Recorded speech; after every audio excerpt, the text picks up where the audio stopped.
fresh incentives to boost agricultural investment under President Bola Tinubu's renewed hope agenda. The move is part of ongoing reforms to unlock Nigeria's vast food production potential through new policies that serve as a game changer for agriculture and infrastructure investment in the country. The Vice President Kashim Shettima, who disclosed this in Abuja during the Food and Agriculture Organization of the United Nations FAO National and Sub-Regional Hand-in-Hand Investment Forum, noted that while hunger poses a issue, Nigeria must mobilize its strength to secure a future of abundance. VP Shettima said Nigeria had the capacity to irrigate more than 3 million hectares of farmland, but currently uses less than 10% of the potential. The Economic and Financial Crimes Commission, EFCC, has warned that the rising cases of internet fraud are worsening visa restrictions for innocent Nigerians abroad.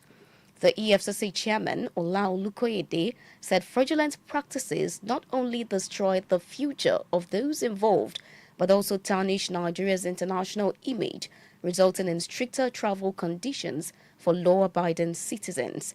Mr. Olukoyede, who was represented by the Chief Superintendent of the EFCC, CSC Koka Oyegunle, gave the charge at an event in Port Harcourt, Rivers State, organized by the Coalition of Nigerian Youth on Security and Safety Affairs. His statement was contained in a statement issued by the Commission. Mr. Olukoyede urged young people in the South and across the country to channel their energy into productive ventures such as digital innovation, entrepreneurship, agriculture, and the creative industry. The Oyo State Police Command has urged parents to remain alert as schools reopen, emphasizing the importance of knowing teachers, school staff, and the interests of their children. The police command made this known in a statement shared on social media. They also advised parents to familiarize themselves with school bus drivers and security personnel. Primary and secondary schools across the state had resumed for the first term of the 2025-2026 academic session on Monday. This is news around the world on Pensioners 106.7 FM. Now to other stories.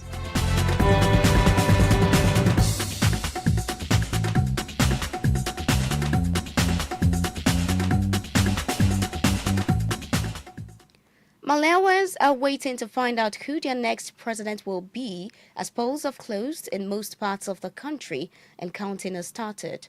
Thousands of people had queued outside polling stations yesterday to vote for a president, member of parliament, and local councils, keenly hoping to change in a country swamped by economic troubles. In his campaign for a second term, current President Lazarus Chakwera pledged to fix Malawi's economy, as did his main rival, octogenarian farmer leader Peter Mutharika. If no candidate wins more than half the vote, the top two contenders will head to a runoff. United States President Donald Trump is set to meet King Charles in Windsor Castle as part of his first full day of a second state visit. President Trump, who arrived in London last night, said today is going to be a big day. According to report, the visit will see royal pageantry, trade talks, and international politics. The man accused of fatally shooting American conservative activist Charlie Kirk has confessed to killing the right-wing activist in a message to his roommate. Prosecutors alleged as they announced the 7 charges against him. The prosecutor also shared text messages between the roommate, including one in which the defendant allegedly said she shot Kirk because he had enough hatred for him. Utah County Attorney Jeffrey Gray said Tyler Robinson, 22, had left a note under a keyboard for his roommate to discover, adding that the roommate was the defendant's romantic partner. In business news, the Central Bank of Nigeria has reaffirmed its commitment to stimulating productivity, deepening financial inclusion, and ensuring monetary and price stability as part of its efforts to strengthen the nation's economy. The CBN governor, Mr. Olayemi Cardoso, gave the assurance while declaring open the 2025 CBN Fair in Kano.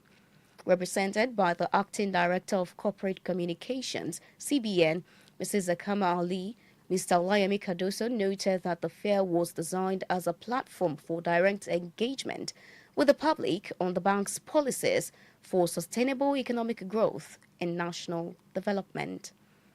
This is news around the world on Pensioners 106.7 FM. We will be back with a pension story.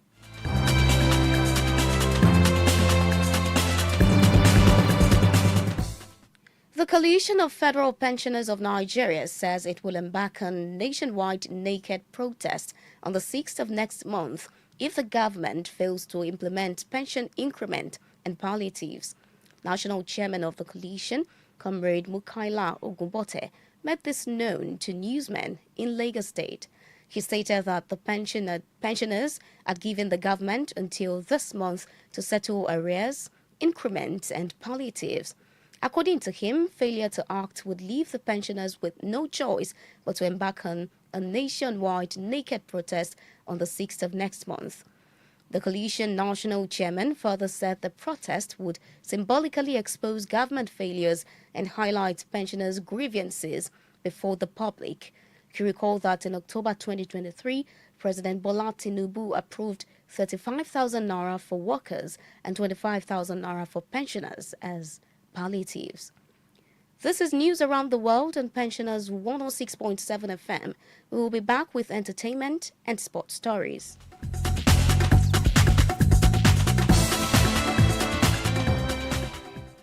In entertainment, legendary actor, director, and producer Robert Bedford has died at the age of 89.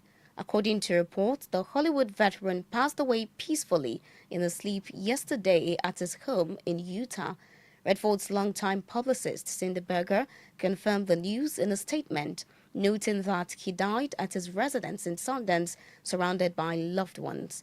Born Charles Robert Redford Jr. on the 19th of August 1936 in Santa Monica, California, Redford rose to global stardom after his breakthrough performance in the 1969 Western classic Butch Cassidy and the Sundance Kid. In sport, American tennis star Taylor Townsend has apologized after coming under fire for comments she made on social media about Chinese food. The 29-year-old, who is in the Chinese city of Shenzhen for the Billie Jean King Cup finals, had posted videos on social media in which she talked about dishes that featured frogs, turtles, and sea cucumber, saying eating turtle and bullfrog are wild. She faced backlash on both English and Chinese social media platforms. Ms. Townsend, who is the world's top-ranked doubles player, later apologized, saying there was no excuse for what she said. The latest backlash comes less than a month after Ms. Townsend got into a heated confrontation with her Latvian rival Jelena Ostapenko. Ms. Townsend and her teammates are due to face Kazakhstan for the quarterfinals tomorrow. To end the news around the world, here is the recap of the main stories.